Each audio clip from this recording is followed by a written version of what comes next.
भूमि, पूंजी, साहस और धैर्य के साथ वैज्ञानिक रूप से अगर कोई बकरी पालन कर रहा है तो दोस्तों उसको कामयाब होने से कोई नहीं रोक सकता। स्वागत है दोस्तों मालवा गोट फार्म दतौदा, जिला इंदौर, मध्य प्रदेश में। मैं मोहम्मद शाहिद हुसैन। दोस्तों इससे पिछले वीडियो में मैंने झुंड में बीमार बकरी को कैसे पता करेंगे उसके कुछ अहम बिंदु मैंने बताए थे, जिसमें कि बाड़े से निकलते वक्त बकरी को हमको बहुत ही बारीकी से देखना है, उसके मूवमेंट को देखना है। और दूसरा बताया था कि कॉन्सेंट्रेट फीड यानी दाना डालते वक्त बकरी को की पोजीशन को देखना है। ये दोनों पैरामीटर्स पे अगर हम देखते हैं तो हम एक बीमार बकरी को पता कर सकते हैं। और उसके बाद हमने देखा था इसी क्रम में कि चौथे बाड़े में एक बकरी थोड़ी सुस्त थी और उसके खुर में चोट था। तो दोस्तों हमने उसको आइसोलेट किया था और बाद में हमने ड्रेसिंग भी की थी। ड्रेसिंग वाले वीडियो में कुछ कमेंट्स लोगों के आए कि सर ड्रेसिंग तो आपने किया, लेकिन ड्रेसिंग किट में क्या क्या एसेंशियल आइटम्स होने चाहिए उसकी जानकारी भी दी जाए। तो दोस्तों आज का वीडियो मेरा इसी ड्रेसिंग किट के ऊपर है कि एक बकरा फार्म पर ड्रेसिंग किट में क्या क्या आइटम्स होने चाहिए एसेंशियली आपके पास, कि आप किसी तरह की परिस्थिति से निपट सकें। तो दोस्तों मैं सारी चीज़ों को डिटेल में आपको बताऊंगा। दोस्तों जो लोग चैनल पर नए हैं वो लोग चैनल को सब्सक्राइब जरूर करें ताकि आगामी महत्वपूर्ण वीडियोस का नोटिफिकेशन उनको प्राप्त होता रहे। और गोट फार्मिंग से संबंधित कुछ अहम वीडियोस हमारे चैनल पर उपलब्ध हैं, आप उनका भी लाभ उठा सकते हैं। दोस्तों जिन लोगों ने मेरे कहने पर अभी सब्सक्राइब किया है उनको बहुत बहुत धन्यवाद और आभार।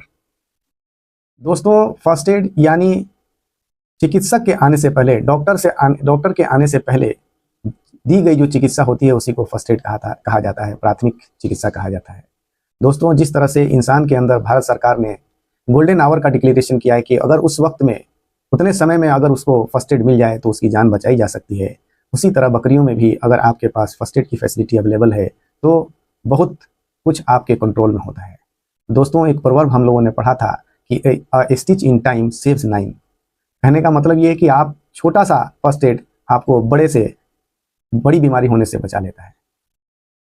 दोस्तों हम आपको डिटेल में अब बताएंगे कि फर्स्ट एड के अंदर क्या क्या सामान होना चाहिए। उसमें सबसे पहले आपके पास ग्लव्स होना चाहिए, कि कोई भी काम जानवर को, बकरी को या बकरे को या बच्चे को हाथ लगाने से पहले आपका आपके हाथ में ग्लव्स होना चाहिए। ये ग्लव्स ये आपको रेडिली यूज करना है, हमेशा यूज करना है, बिना इसके आपका कोई भी काम नहीं होगा। फर्स्ट एड आपके पास, ये ग्लव्स आपके पास होने चाहिए। दोस्तों अगर जानवर को चोट लगती है, जख्म हो जाता है या खून निकल जाता है तो उसमें काम आने वाली जो चीजें हैं कि आपके पास सफिशिएंट अमाउंट में कॉटन होना चाहिए सफाई के लिए, और उससे पहले आपके पास स्पिरिट होना चाहिए कि आप उसकी सफाई से पहले आप उस पर स्पिरिट को स्प्रे करें। स्प्रे करने के बाद कॉटन से आप उसको साफ करें, और कॉटन से साफ करने के बाद आपके पास बीटाडीन ये लिक्विड होना चाहिए, ट्यूब होना चाहिए। साथ में आपके पास बीटाडीन ये लिक्विड भी होना चाहिए कि आपने स्पिरिट से साफ कर दिया, आप बीटाडीन लिक्विड को भी स्प्रे कर दीजिए। उसके बाद कॉटन से अच्छे से साफ कर लीजिए, और साफ करने के बाद ये बीटाडीन ऑइंटमेंट आप लगा सकते हैं परिस्थिति के हिसाब से। वहां ड्रेसिंग करने के लायक है कि वहां पर आप बैंडेज बांध सकें तो गौज में और कॉटन रख के आप उसमें बीटाडीन लगा के आप उसको बांध सकते हैं। और अगर नहीं पोजीशन है बांधने की, ऐसी पोजीशन जगह है जहां पर, तो आप बीटाडीन का स्प्रे कर दें और उसके ऊपर आप ये टॉपिक्योर प्लस प्लस का स्प्रे कर सकते हैं। उससे क्या होगा कि ये मक्खियों को बैठने से दूर भगाता है। अब उसके अलावा आपके पास एक फर्स्ट थर्मामीटर होना चाहिए इस तरह का। आप मर्क्यूरी थर्मामीटर भी रख सकते हैं, लेकिन अगर आप एक्सपर्ट नहीं हैं तो मर्क्यूरी थर्मामीटर से आप रियल टेम्परेचर मेजर नहीं कर सकते हैं। उसमें हम मेजर करने का जो तरीका है, रेक्टम में हम उसको इंसर्ट करते हैं। तो रेक्टम में अगर आप एंगल को अगर नहीं इंश्योर करते हैं, बराबर एंगल को, तो रेक्टम में जो गोबर का हम टेम्परेचर मेजर कर पाते हैं और ना कि बॉडी टेम्परेचर। दोस्तों आपके पास नियोस्प्रिन पाउडर भी होना चाहिए, नियोस्प्रिन पाउडर। और पाउडर लगाने की जगह पर पाउडर लगाएंगे जहां ड्रेसिंग करने लायक पोजीशन है वहां, और नहीं तो फिर नियोस्प्रिन ऑइंटमेंट भी आपके पास होना चाहिए। आपके पास इस तरह के इक्विपमेंट्स होने चाहिए। सीजरिंग ब्लेड होना चाहिए, उसके बाद सर्जिकल ब्लेड आपके पास होना चाहिए, सर्जिकल हैंडल आपके पास होना चाहिए, सीजर होना चाहिए, और डिफरेंट टाइप्स के ये फोर्सेप होने चाहिए। ये काम आते हैं जब आप कभी जरूरत मैगेट्स पड़ जाते हैं उस वक्त, या फिर कभी आप ड्रेसिंग करते हैं ऐसे क्रिटिकल सिचुएशन में जहां आप हाथ नहीं लगा सकते, तो इन चीजों का इस्तेमाल करके हम उसको ड्रेसिंग करते हैं। पोटेशियम परमैंगनेट का पाउडर आपके पास रेडिली हमेशा अवेलेबल होना चाहिए फर्स्ट एड किट में। जैसे इसका यूज आपको बताऊं कि जैसे कि बकरे ने सींग तोड़ लिया, अब अगर सींग तोड़ लिया तो आपका ब्लड अगर उसमें प्रोफाउज ब्लीडिंग हो रही है, आप कितना भी पट्टी बांधेंगे जल्दी रुकेगा नहीं। लेकिन अगर गॉज के अंदर इसके पाउडर को रख के और जहां से ब्लीडिंग हो रही है वहीं पर आप उसको दबा देंगे, 2 मिनट के अंदर, 1 मिनट के अंदर ब्लीडिंग बंद हो जाएगी। दोस्तों लेकिन साथ में ध्यान रखना, ये गर्म होता है, जानवर को इससे तकलीफ होती है, वो ऐसा लगता है पूरी हड्डी पूरा सींग गर्म हो जाएगा, जानवर असहज महसूस करता है, लेकिन ब्लीडिंग को रोकना है, इस वजह से वो करना पड़ता है। दोस्तों आपके पास एक नॉर्मल ब्लेड भी होना चाहिए। टोपिक्योर मैंने बता दिया, आपके पास ये दर्द निवारक है, ये भी होना चाहिए कि आयुर्वेदिक, ये एंटी एनाल्जेसिक एंटीपायरेटिक है।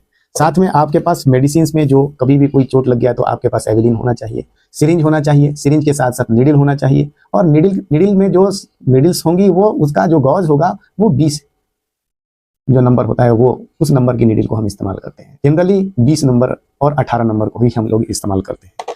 आपके पास दर्द निवारक में इंजेक्शन के फॉर्म में आपके पास ये मेग्लूटाइन भी है, आप मेलोनेक्स भी रख सकते हैं।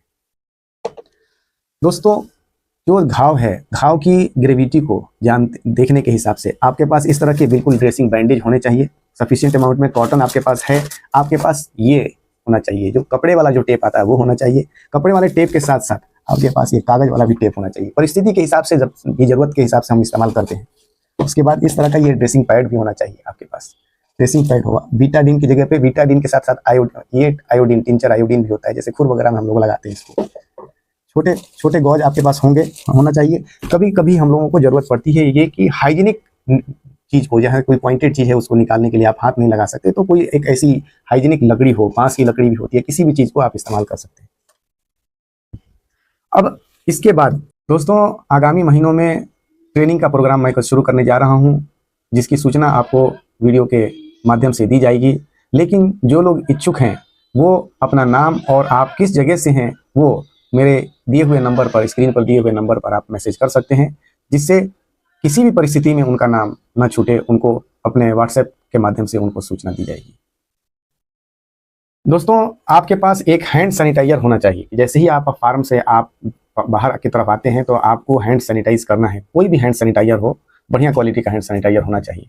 साथ में आपके पास कुछ एंटीबायोटिक्स भी होने चाहिए। मैंने 2 इंजेक्शंस का नाम पहले बताया था कि मेग्लूटाइन हो या मेलोनेक्स हो, दर्द निवारक है ये, और दूसरा कि एविलिन, ये आपको किसी तरह के इन्फेक्शंस को, जो कि रिएक्शंस को रोकने के लिए काम में आता है। आप इसके मल्टीपर्पस, एक ही यूज नहीं है, इसके बहुत सारे यूज हैं। अगर आपको कुछ भी नहीं समझ में आ रहा है कि क्या इंजेक्शन देना चाहिए और जानवर को, तो आप ये लगा सकते हैं पहले। साथ में आपके पास कुछ एंटीबायोटिक्स होने चाहिए। डिपेंड करता है कि उसकी ग्रेविटी कैसी है, जिसके हिसाब से। तो आपके पास मोनोसेफ होना चाहिए। मोनोसेफ तीनों पावर में हो, 1 ग्राम में भी हो, आधा ग्राम में भी हो, और 250 mg में भी हो। साथ में आपके पास एनरोक्स हो। उसके बाद आपके पास ऑक्सीटेट्रासाइक्लिन भी हो, और आपके पास जेंटामाइसिन इंजेक्शन भी हो। छोटे बच्चों में ये बहुत कारगर चीज़ है, जेंटामाइसिन। और बाकी आप इन चीज़ों को ज़रूरत के हिसाब से अपने चिकित्सक के परामर्श से आप इन सब चीज़ों का इस्तेमाल करिए। आपको फार्म पे इन सारी चीज़ों के होने के बाद आपको कोई परेशानी नहीं आएगी। आपका मैनेजमेंट बहुत ही स्मूथ होगा। और आप इन सब के बाद एक बात और मैं बोलना चाहता हूँ कि prevention is better than cure. आप जानवर बीमार ही नहीं पड़े, आपको उस लाइन्स पे काम करना है, और उसके लिए है कि आप अपने जानवरों के न्यूट्रिशन के ऊपर आप खास ध्यान रखें। अगर न्यूट्रिशन सही है तो जानवर बीमार ही नहीं पड़ेगा, हमको इन सब चीज़ों की आवश्यकता ही नहीं पड़ेगी मेडिसिन की। लेकिन ये फर्स्ट एड आपके पास एसेंशियली होना चाहिए, क्योंकि जानवर लड़ते भी हैं, कभी सिंक, कभी फीडर में, तो कभी कुछ इस तरह की सिचुएशंस आती रहती हैं हर आए दिन। तो आपके पास ये चीज़ें होने से आप बहुत आसानी से उन सब चीज़ों को हैंडल कर पाते हैं। दोस्तों, आशा करता हूं कि ये वीडियो आपको पसंद आया होगा। अगर आप पसंद करते हैं तो आप चैनल को सब्सक्राइब जरूर करें और दूसरे लोगों तक इसको पहुंचाने का माध्यम बने। दोस्तों, आपका सब्सक्रिप्शन मेरे लिए प्रेरणा का स्रोत होता है और आगामी वीडियोस के बनाने तथा उसकी निरंतरता को बाकी रखने में बहुत अहम भूमिका निभाते हैं।